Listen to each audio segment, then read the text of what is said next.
pues en una ocasión nos tocó un llamado de una persona que se puso, pues nos comentaron que estaba convulsionando la persona, ¿verdad? Aquí por cerca del centro de aquí de Zaguayo. Entonces acudimos al llamado, iba yo, otro compañero y el director de ese tiempo que ya falleció, en paz descanse. Llegamos al lugar y pues como cualquier servicio llegamos, empezamos a revisar era una menor de edad, mujer.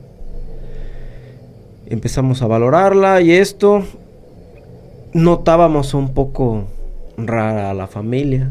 Eran unas personas que venían de una ranchería de por aquí de los alrededores. Entonces, pues, todos sus signos vitales y todo, pues, estaban bien, ¿no? Pero tenía un comportamiento un poco extraño la muchacha. ¿Comportamiento como de qué tipo? Como su vista hacia nosotros, como incómoda. Ajá. Y los papás que nada más volteaban a verla, pero no nos decían nada.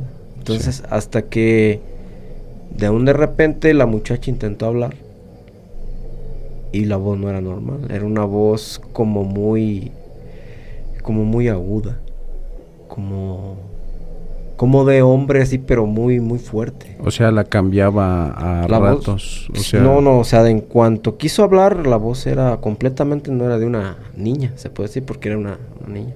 Sí. Y nosotros pues nos quedamos como sorprendidos al escucharla porque no era normal.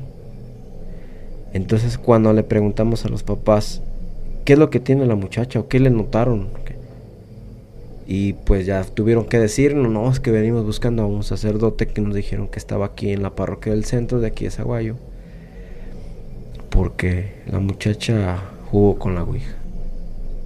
Entonces fue donde supimos por qué la voz. O sea que posiblemente estaba poseída de verdad. Sí. Sí, porque pues no estaba quieta. Por eso la gente que llamó pensó que estaba convulsionando. Okay. Sino que tenía así como movimientos involuntarios, pero no porque tenía una crisis convulsiva. ¿Pero será que los haya llamado la familia o que mirones los llamaron? Yo creo que fue la gente porque estaba fuera de una farmacia. Ah, ok. Sí, estaba exactamente fuera de una farmacia y había gente en la farmacia. Sí. Entonces yo creo que ellos fueron, al momento de ver a la muchacha dentro del vehículo que estaba así, sí, llamaron. Y pues al llegar nosotros, pues no era una crisis convulsiva ni mucho menos, ¿no? Entonces ya el director que estaba en ese tiempo les preguntó por qué padre venían, porque él conocía pues prácticamente mucha gente del centro. Sí. Le dieron el nombre del padre y les dijo que él dijo, no, pues es que ese padre aquí no lo van a encontrar. Y van a encontrar a un sacerdote pues normal así, pero lo que ustedes están buscando... Un exorcista. Es un exorcista y aquí no lo van a encontrar. En ese tiempo estaba uno en La Luz, me parece. Es una ranchería, ¿no? Es una ranchería cerca de aquí de Zaguayo, ¿verdad? Entonces se les comunicó y pues ahí terminó nuestro servicio. Nosotros nos retiramos, ya no supimos qué pasó, pero sí nos sacó mucho de contexto de lo que comúnmente nosotros nos presentábamos en las emergencias, porque pues más que todo en su voz sí se me quedó muy grabado cómo fue esa voz, que nos quedamos los tres como impactados, ¿no? Sí. ¿Y cuál fue la reacción de tus compañeros en ese momento? ¿También se asustaron al estar atendiendo? Sí, claro, pues nos asustamos porque pues al escucharla todos nos quedamos viendo como, pues, ¿qué está pasando? Una voz de en una niña, ¿de qué tendría? Se veía chica, unos 13, 14 años cuando mucho. Y no, pues qué interesante estuvo esa. Y ya después de eso no se dieron a la tarea de investigar, porque está muy dado que nosotros que estamos en ambulancias y todo esto, cuando tenemos determinados pacientes, hay veces que nos gana pues esa curiosidad de ver, oye, ¿cómo seguirá mi paciente? Pues fíjate que no porque te digo, no era de aquí, venían de fuera y pues ya no supimos absolutamente nada, ¿no? Y pues en ese tiempo no había tanto como el indagar. Ya ves que ahorita puedes tomar una red social y indagas en Facebook, en y Instagram. De volada se sabe todo. Y pues sabes quién era y todo. Pero pues en ese tiempo no era tan como así de estarle buscando. Y pues así quedó. Ya en ese tiempo ya quedó así la situación, ¿no? Lo que nos volvió a pasar también, que fue un poquito sorprendente. Ya el tiempo. Igual fue un llamado como cualquiera de cualquier día. Llegamos a un domicilio, 2 plantas. Es que hay una persona, nos dicen que no responde. Okay. Llegamos al lugar. Al entrar, del lado izquierdo había como un semicírculo, como la mitad de un círculo, como con 3 graditas hacia abajo. Y estaba la persona ahí acostada, boca arriba. Pero lo más raro de todo esto era que estaba dentro de un círculo de sal y con un pentagrama en la parte de abajo. ¿Por qué lo vimos? Porque salían las puntas del pentagrama. Entonces no estaba muy grande. O sí, la extensión del pentagrama estaba... la extensión sí, estaba grande porque salían las puntas. Okay. Se alcanzaban a ver y lo hicieron en color negro. Y alrededor de él sal. Entonces le pregunto yo a la persona, le digo, oye, ¿y desde cuándo se dieron cuenta que está así? No, pues es que apenas nos dimos cuenta. Me acerco yo, lo checo y la persona, o sea, fácil tenía unas 3 horas que ya me fácil. O sea, ya estaba muy frío, incluso ya estaba rígido. Y se dieron cuenta hasta las 3 horas y todavía que tenía un pentagrama debajo de... Pues según ellos, sí. Según ellos, en ese tiempo. Pero lo extraño era que las personas estaban muy tranquilas. Sí. Así como que, se murió. Yo pienso que algo pasó. Como por ejemplo, ¿sospecharías de que lo ofrecieron en algún pacto? Yo pienso que sí. Y aparte de que lo pusieron ahí. Porque no creo que haya él quedado ahí, pues, fallecido. Sí. Y pues para hacer lo que tenía ahí, está muy raro. De hecho, a mí me sorprendería mucho encontrarme con algo así en nuestra ciudad. Porque como a varios de nuestros seguidores les hemos comentado, en nuestra ciudad son extremadamente católicos. Y encontrarte a personas que hagan brujería, adoraciones al diablo o este tipo de situaciones suelen ser muy raras.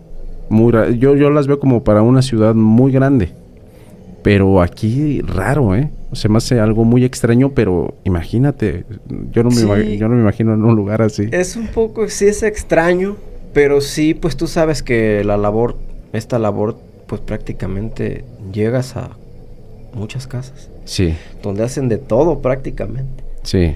Entonces, pues a ese día nos tocó ver esa acción ahí, que sí fue algo fuera de lo normal, de que uno está acostumbrado a verlo, como lo de la muchachita esta, que posiblemente haya estado poseída. Sí.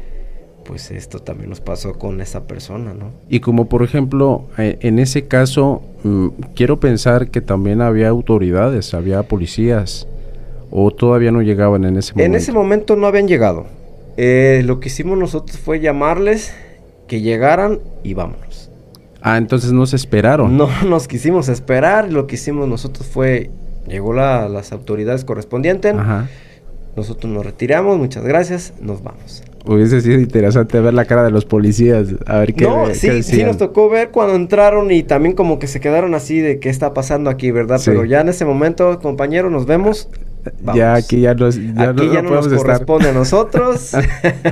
Y ahí arréglense con los familiares a ver qué fue lo que pasó, ¿verdad? Porque te digo, ya tenía rato y pues como estaba la persona, pues no era muy común.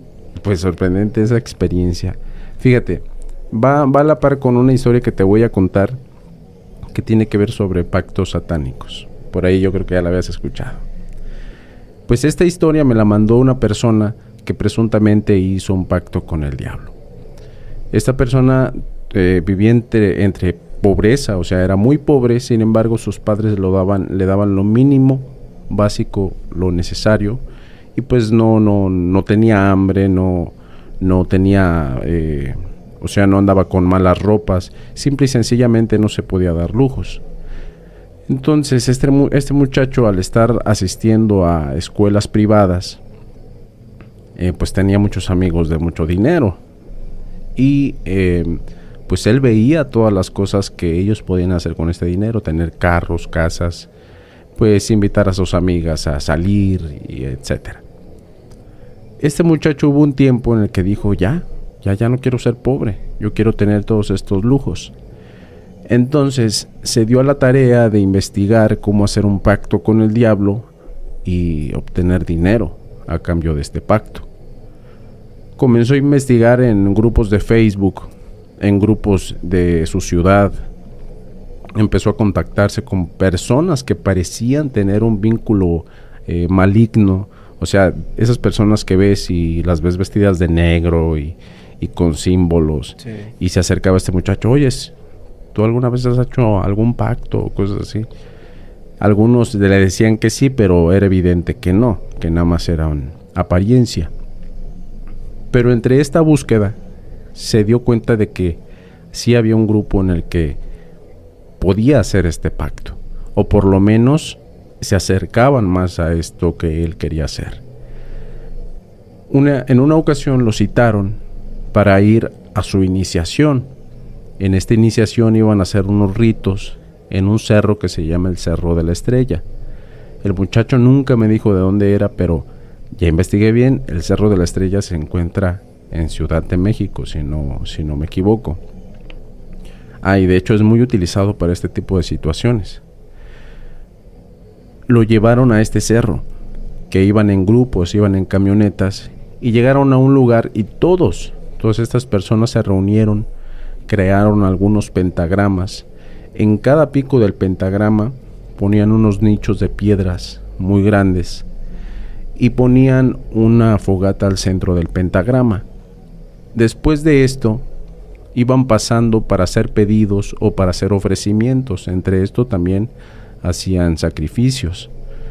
Entonces hubo el momento ese en el que tenía que pasar este muchacho y él estaba desesperado por pedir dinero. Entonces las personas que le decían, que le aconsejaban, que hablaban con él, le decían, ¿sabes qué?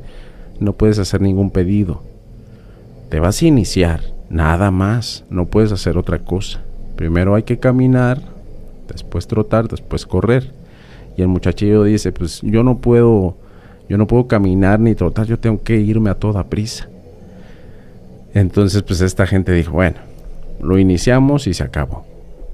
Se pasa este muchacho, le piden que diga ciertas palabras, que no las voy a mencionar porque luego se me ofenden y se me ponen medios nerviosos, pero empezó a invocar y a evocar a Satanás. En este pedido, en este llamado, sí sintió una presencia, pero no tuvo como tal la interacción que él quería. Y después de mencionar estas palabras que le pidieron que mencionara, hizo el pedido, que él quería tener mucho dinero. Y en ese momento dejó de escuchar o sentir cualquier cosa y solamente escuchó las risas de todos los que estaban alrededor de él, todas las personas que asistieron al rito. Se estaban burlando de él nada más. Entonces con mucho coraje se salió y se fue y se metió a la camioneta en la que había llegado al lugar. Después de esto comenta que entre todos hicieron una orgía. Tuvieron relaciones entre todos y siguieron haciendo algunos sacrificios. Al terminar todo esto tuvieron que retirar absolutamente todo, quitar el pentagrama, quitar los nichos que estaban en cada uno de los picos del pentagrama y retirarse. Este muchacho se quedó con la idea de que el contacto con el diablo sí lo podía hacer, porque tuvo esa sensación de sentirlo, no de escucharlo, pero sí de sentirlo. Entonces pues dijo, voy a ir yo solo y voy a hacer lo que hicieron los que son más avanzados, porque sí puso atención. Él afuera de su casa tenía un perrito que alimentaba a su mamá, un perrito callejero, y a este perro se lo iba a llevar para ofrecerlo. Su ofrenda, exactamente. Lo tomó, fíjate, fue cruel, porque tomó unos sedantes y lo durmió al perro. Se lo llevó en la parrilla de la bicicleta de su papá. Y cuando llegó a este lugar, pues llevaba todo lo necesario para iniciar el fuego, para marcar el pentagrama. Cuando acomodó todo, los nichos en cada pico, amarró al perro al centro del pentagrama y comenzó la fogata, pero nunca desamarró al perro. Entonces el perro ahí falleció. Cuando empezó a hacer el pedido, a evocar de nuevo, empezó a escuchar una voz, pero se dio cuenta que la voz no estaba en su cabeza, estaba en el ambiente. Y cuando empezó a buscar el origen de esta voz, se dio cuenta de que quien estaba hablando era el perro, que estaba en llamas y ya casi carbonizado. Le comenzó a decir que qué quería, y él le dijo así fuerte y claro: yo quiero dinero, quiero poder, quiero riquezas.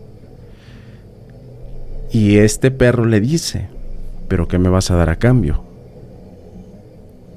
Este muchacho dijo que estaba dispuesto a lo que fuera, y le dijo el perro: te voy a quitar lo que más quieres y tienes 1 año para entregármelo. A este no le importó y ni siquiera puso atención y dijo que sí. Y este perro le dijo que para cerrar este pacto tenía que desamarrarlo, tenía que desatar a este perro. Entonces, con algo lo desató, cortó esa cuerda y el perro salió en llamas, corriendo y emitiendo carcajadas. Después de esto, cuando iba a recoger todo, igual que la noche anterior lo hicieron, vio que en los nichos de piedra había muchas monedas, mucho oro. Y pues ahí dijo: pues ya soy rico, ya tengo dinero. Tomó todo lo que pudo y el resto lo escondió. Llegó a su casa, le dijo a su mamá que pues ya no pasarían más pobreza, que ya estarían bien. Y pues de ahí en adelante pues el dinero lo multiplicaron. Su papá trabajaba como un trabajador cualquiera en una vulcanizadora, y hicieron un negocio que tenía que ver directamente con eso de las llantas y estas situaciones, pero lo hicieron a gran escala y abrieron muchos negocios. Entonces pasó el año. Este muchacho se encontraba de vacaciones en una playa del Caribe, pero él se fue, se le olvidó. Él disfrutaba del dinero, de los viajes, disfrutaba de todo. Cuando llegó a su casa, encontró a su mamá, pero estaba tirada en el piso, y comentaba que la señora ya tenía la mirada perdida y que a la vez el perro que había desatado en aquel rito la estaba devorando, que él ya veía que a su mamá le faltaban pedazos de carne. Entonces la casa ya se estaba incendiando. Este muchacho tuvo que salir del lugar y pues estaba devastado porque pues el diablo se había llevado. Se cobró el favor, se cobró el dinero. Sí.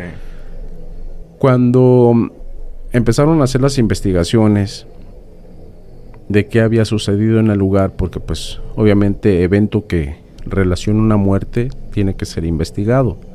En este caso pues lo curioso fue que sacaron a la señora, y esta señora estaba intacta, o sea, no tenía mordidas, no tenía heridas, y deducían las personas que como había fallecido dentro de esta casa y no tenía ninguna quemadura, había fallecido por asfixia, por el humo. Pero al hacer la autopsia estaba completamente limpia la señora, no tenía absolutamente nada en sus pulmones. Entonces toda esta situación donde él vio que el perro devoraba a su madre, solamente él la vio. Y prácticamente a partir de ese momento su papá pues se volvió loco, se tiró al vicio, se hizo alcohólico, pues ya no le habló a su hijo, o sea, ya totalmente perdido. Y el muchacho comenta que el dinero jamás lo perdió, que sigue hasta la fecha haciéndose de negocios, de muchas cosas, pero que perdió a su mamá. a lo que más quería, por la ambición, por el dinero. Entonces se me hace así. Imagínate que relacionemos esa situación que tú atendiste de esta persona que estaba dentro del pentagrama, pero que lo hayan ofrecido. O sea, que lo hayan ofrecido como parte de un rito satánico. Sabrá Dios con qué intenciones. ¿Con qué intención? Así es. Pero bueno, todo este tipo de situaciones no son algo pues comunes, pero yo creo que sí pasan. Por ahí me habías comentado en alguna ocasión que pasaste también por una situación donde viste a alguien sin cabeza. Oh, sí, claro.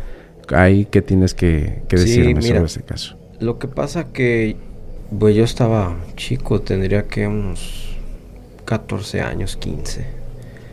Y acostumbrábamos ir con mi familia a caminar los domingos hacia algún lugar, al cerro, Sí. a las cuevas. Y esa ocasión fue un camino que daba hacia la universidad, donde está ahorita la Universidad de la Ciénega, que en ese tiempo pues no había nada. Sí. Era el vil cerro. Nada más había ese camino como de piedra normal. Ajá. Entonces, llegamos a un punto donde todos descansaron, ahí se quedaron, y yo seguí caminando. Yo agarré y seguí caminando como 1 kilómetro más hacia arriba. Ajá. Entonces, de repente, de ir caminando normal, se nubló, como ahí en esa parte donde yo iba caminando, se nubla. Y volteo a la izquierda, y en un mezquite grande que estaba ahí, yo veo levitando a una persona ahí. Ajá. Lo más extraño era que esa persona tenía una vestimenta no usual. Era una vestimenta como estilo española, pues muy antigua, ¿no? Antigua, sí. No sé si recuerdas cómo o hayas visto en las películas o algo, cómo usaban una especie de saco que tiene como una blonda en el cuello, sí, en las manos. Traían una especie de pescador, como un pantalón. Ajá. Igual tenía así blonda y unas calcetas largas. Y los zapatos como picuditos. Así era. Tal cual como las películas. Tal cual, así como las películas que tú ves así, ese tipo de vestimentas, así era. Entonces, a mí no me dio miedo. Ajá. Simplemente cuando yo lo vi, lo observé bien, y lo único raro que tenía, que no tenía cabeza. O sea, se veía completamente del cuello hacia abajo, ajá, todo. Completito. Por eso yo vi la vestimenta, porque yo lo observé bien. Y ya cuando lo vi así, me di la vuelta y yo me fui caminando normal. O sea, no corrí, no nada. Ajá. Normal. Yo seguía hacia abajo, sin voltear para atrás, nada más. Sí. Y ya llegué ahí donde estaba toda mi familia, mis papás y todo. Y les comento, ¿saben qué? Ahí arriba me asustaron. ¿Pero quién te manda? Irte tú solo. Le digo, pues es que yo quería avanzar un poquito más a ver qué había, sí, pero pues me asustaron.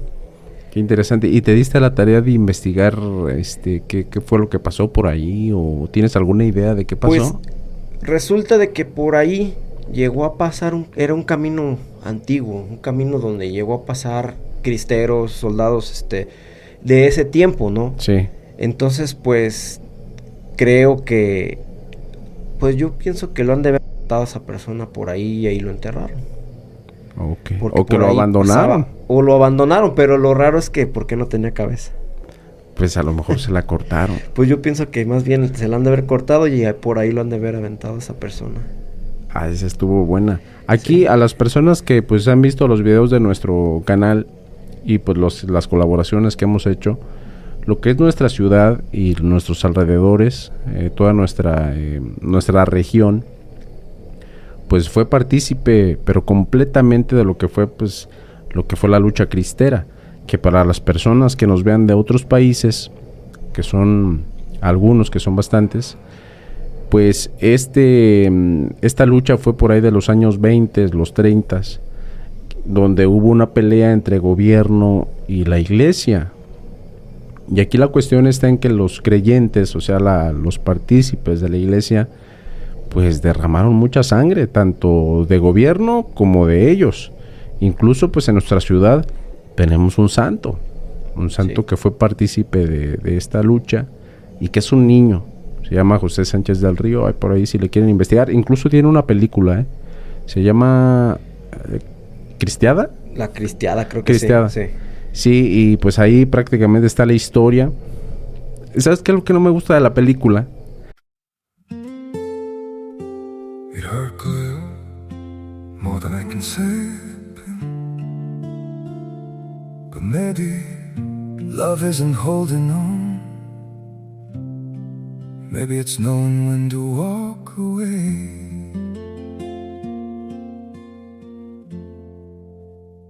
We try to hold what we're slipping through, like sand running from our hands. Every promise started losing shape.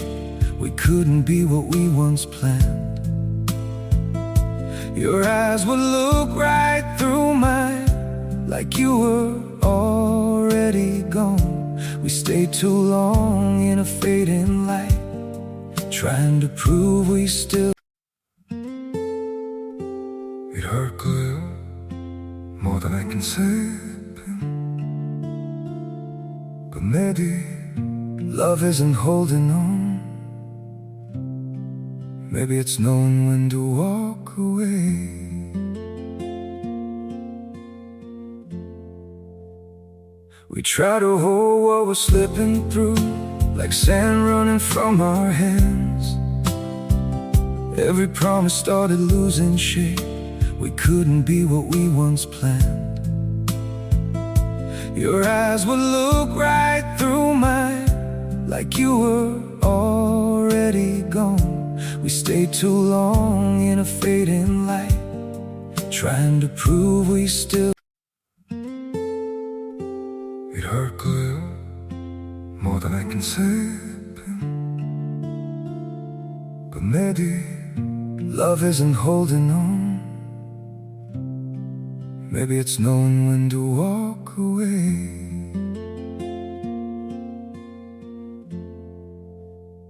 We try to hold what we're slipping through, like sand running from our hands. Every promise started losing shape. We couldn't be what we once planned. Your eyes would look right through mine, like you were already gone. We stayed too long in a fading light, trying to prove we still.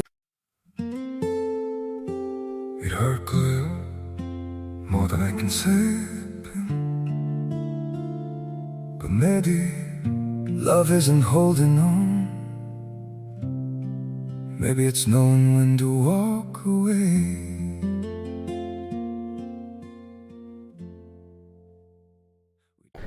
O sea, o que no me gusta de la cuestión del santito, que los pintan bien bonitos. Y ¿Sí? o sea, pues digo, bueno, no pasa nada, ¿verdad? Pero tienen la cara así como uno y lo ponen así como que bien chulo, bien bonito. Pues no, pues. Es lo único que no me parece. Pero bueno, ese ya es otro tema. Pero sí, ese tipo de situaciones son muy comunes para acá, para estos lugares. Fíjate, te voy a contar una historia que me mandaron de Cojumatlán. Cojumatlán es un municipio cercano aquí a nosotros, que está pegadito al lago de Chapala. Por aquí esta población tiene muchas cuevas, Sí. por la zona de la carretera sobre todo. La historia que me mandaron me la mandó un señor ya grande. Esta persona me decía que tenía su familia siempre estuvo bien, que tenían, se dedicaban a sembrar maíz, a la agricultura, pero que este muchacho pues no le llamaba mucho la atención el estar sembrando. No recuerdo cuál era su otra labor, pero le gustaba mucho estar caminando, estar haciendo senderismo y todas estas cosas. Y en una de esas iba muy seguido a una cueva que está cercana a Cojumatlán. A él le habían dicho que en esta cueva había dinero. Y si nos vamos a cosas reales, o sea, a cosas históricamente reales, nuestra zona está llenísima de oro. ¿Por qué razón? En esta lucha cristera hubo muchos robos en cuanto a dinero. Y de hecho también está documentado que por la zona de La Barca, volcaron algunos trenes que iban totalmente cargados de oro y también de personas. Entonces todo este oro, todas las personas que eran partícipes de la cristiada, pues lo tomaron y lo ponían a disposición de los párrocos. Entonces solamente ellos decían, ¿sabes qué?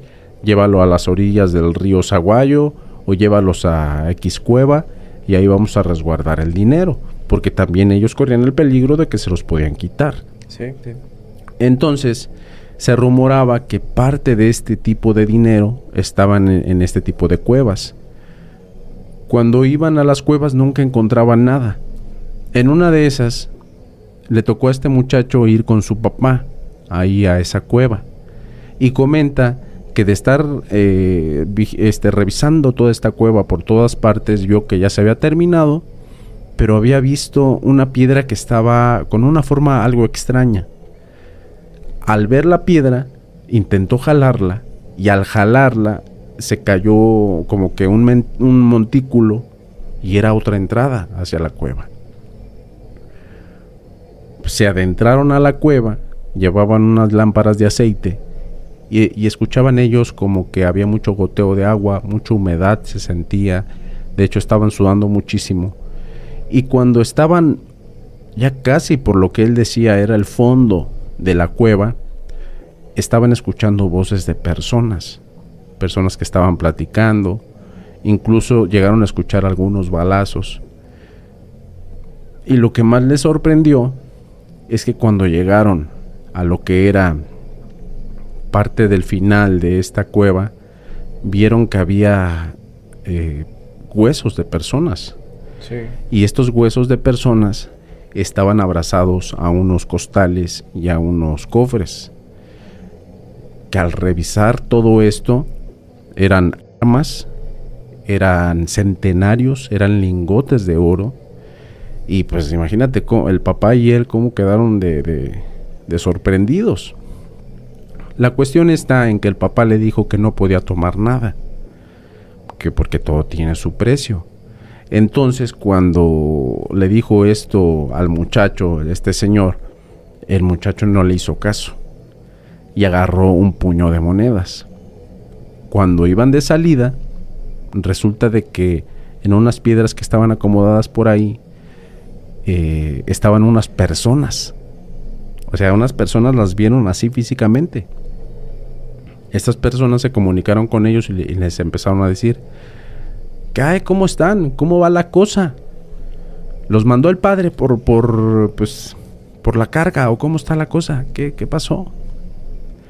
Y el chiquillo le empieza a decir: sí, venimos por las cosas. Ah, sí, pero acuérdese que solamente se pueden llevar las cosas si se llevan todo. Todo o nada. Todo o nada. Sí, he escuchado esa. Pero fíjate qué curioso. La persona le decía que era por indicación del padre. O sea, del padre de su parroquia. Que no se podían llevar solamente una cosa. Que se tenían que llevar todo porque era indicación de él. Y que si no, tenían que dejarlo. Entonces el señor más grande le empieza a decir: no, amigo, mire, no nos vamos a llevar nada. Nada más vinimos a ver cómo estaban. Pero muchas gracias. Órale pues, que les vaya bien. Cuídense. Se van hacia la supuesta salida, pero resulta que no encontraron la salida. No la encontraron. O sea, ya estaban, ya sentían asfixia, ya sentían que les faltaba el oxígeno, la lámpara ya se les estaba apagando. Entonces este señor pues decía: pero si aquí es, no entiendo por qué. Y se puso a pensar el señor: ¿agarraste algo?, le dice a su hijo. Y pues aquel así agachadito: sí, papá, agarré unas monedas. Regrésateme y deja esas monedas, si no nos van a matar aquí. Entonces que lo hizo que corriera, que aventara las monedas a donde las había tomado, y cuando regresó su papá ya estaba desmayado. Lo curioso está que cuando regresó a donde estaba el papá, ahí estaba justamente la salida. La salida de la cueva, sí. Entonces tomó a su papá, lo arrastró y lo sacó de la cueva. Días después, cuando quiso regresar e investigar, tales entradas, tales salidas, todo, ya no había nada.